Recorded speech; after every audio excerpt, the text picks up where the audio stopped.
Alright, so some of you might be wondering how the PTO works.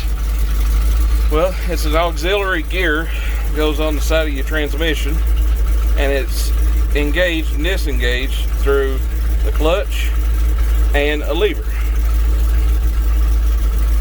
You push the clutch in, and then you push the lever forward, and then if you're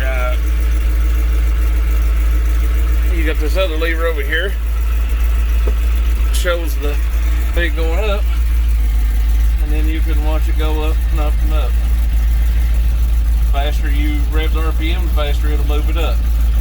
Then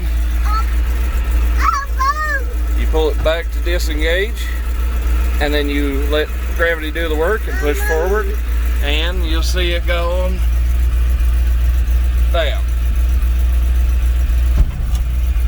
And that's how you run a PTO on an old Ford.